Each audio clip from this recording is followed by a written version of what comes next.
There's a very important relationship between iron and your hair, your nails, and your skin. Now, the very interesting thing about this trace mineral in that we have no internal mechanism to regulate the elimination of iron. So just as a deficiency of iron could be very, very devastating, an excess of iron can be very, very devastating. But our body does have certain mechanisms depriving microbes of pathogens because almost all pathogens need iron to survive. And so there is this huge competition of iron between our pathogens and our own cells. But that's going to be for a separate video. Today, we're going to talk about the effects of iron on our hair, nails, and skin. And so many people are deficient in iron. I would say worldwide, it's about 1 billion people. Yet when you're diagnosed with an iron deficiency, you're told to take elemental iron. Elemental iron is not the best form of iron for absorption. And so many times when you take it, you're waiting for these symptoms to clear up, but it never does.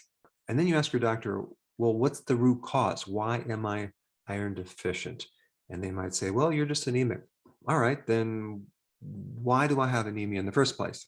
So I'm going to cover that, but let's first talk about how iron affects your hair, nails, and skin. All right, as far as the skin goes, when you're deficient in iron, it has huge consequences. Number one, it creates a type of skin called sallow skin, which is a pale, slightly yellowish, kind of a dull complexion. You're basically going to lose that bright complexion. And now you'll have this uneven skin tone that you'll see little blemishes. You'll see sometimes little red dots. But overall, a lack of iron really affects your overall complexion on your face. Now, as far as your nails go, you may find that your nails are brittle. And if you're chronically deficient in iron, you're going to get that little spooning of the nail. It's going to look a little bit like the nail is scooped out. So brittle nails and a spoon-shaped nail. All right, what about the hair? Well, the hair is going to lose its texture. It's going to become brittle, kind of tough, and you'll see pattern hair loss. Now, in men, that is loss of hair on the top of the head. In females, pattern hair loss is basically thinning of the hair all over. And so a lack of iron is one big cause of that. And females are more deficient in iron than men because they have their menstrual periods every month and they lose a lot of blood. And because iron is part of hemoglobin and hemoglobin is part of blood, when you lose blood, you lose iron. Iron is needed for oxygen. And so if you're not able to have enough oxygen to your hair, your nails, or your skin, all sorts of things can happen. So how do you become deficient in iron? Well, one is you're not taking enough iron in through the diet. Now, the problem with iron in diet is that there's two forms of iron. You have heme iron and non-heme iron. And this relates to the efficiency of how iron is absorbed in your body. When you consume iron from things like spinach or beans, the absorption is much, much less. Like spinach has an absorption rate of like 1.5, beans are like 2.2. But then when we get to like beef liver, the absorption is like 15. Then when we get to red meat, we're talking about an absorption rate of 21. So if we compare the non-heme source roughly at a 2 and a heme source with red meat at a 21, you can see there's a vast difference. So consuming animal meat is going to give you a lot more iron. And I highly recommend you get your iron from food versus a supplement because the elemental iron that they give you in supplements is it's crap. It's low quality. It's not the type of iron that nature is providing you. Now, if you absolutely cannot eat red meat for some reason, then I would recommend getting it from maybe a supplement that's a dehydrated beef liver or even a spleen extract from an animal. All right, the next thing I want to talk about is your stomach. If your stomach does not have enough hydrochloric acid, okay, this is very common, you're not going to absorb iron because the acid in the stomach makes the iron soluble to be absorbed. So if someone doesn't have enough acid or they're taking antacids because they have heartburn or whatever, or GERD, that could be the reason why they're not absorbing iron. And the interesting thing about not having enough hydrochloric acid to absorb iron is you're probably not going to have enough hydrochloric acid to digest red meat either. And I will get to a solution for that, but you just need to know that a lack of stomach acid can create anemia. Now, another common cause is that your colon or your small intestine is inflamed, okay?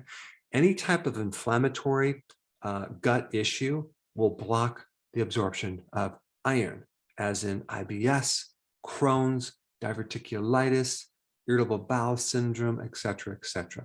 So inflammation can definitely be a problem. And so the number one cause of inflammation in the gut is there certain foods that you're eating. Number one, grains, omega-6 fatty acids in grains, or like things like soy oil or corn oil or canola oil or cottonseed oil, which is in pretty much all the foods, especially if you go out to dinner and you eat something fried. You're going to have a lot of omega-6 fatty acids, and that's going to create inflammation in your gut. And some people are sensitive to nuts and seeds and even chocolate, and sometimes even coffee beans, and those things can create inflammation as well.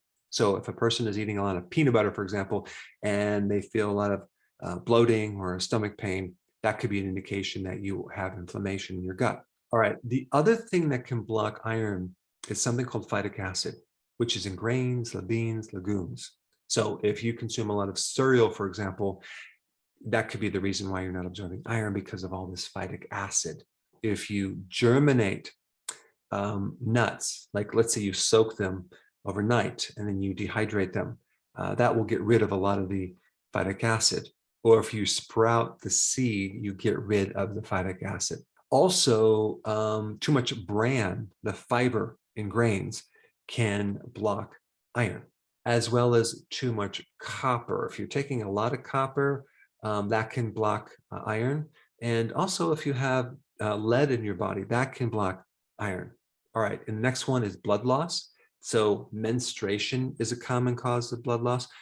If you have an ulcer, that could be a cause. Or if there's any other type of bleeding inside your gut, that could be a cause of a loss of iron. Like let's say you had cancer, for example, in your colon, you're bleeding, and you're wondering why your stool is dark red, well, that could be the reason.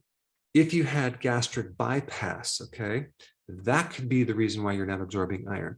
And the last reason is alcohol, okay? If you drink alcohol on a regular basis, that could be the reason why you are deficient in iron.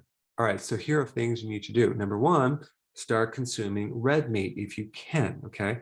Now, number two, this is going to handle the pH problem with the stomach. You need to start taking something called Betaine Hydrochloride. That's going to acidify the stomach, and that's going to allow you to digest the red meat, okay? And it's going to help you absorb iron.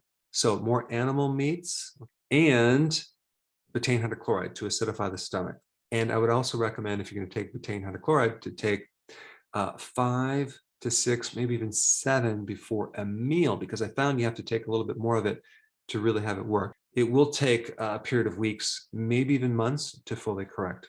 All right, next thing is to stop eating the foods that are blocking iron. Foods that have phytic acid, like the grains, the nuts, the seeds. Those can be a problem. And stop eating things that are creating inflammation that's blocking your gut. And that would be the grains primarily, and things that are high in omega-6 fatty acids. And I think the best video for you to watch next would be to get more information on that topic.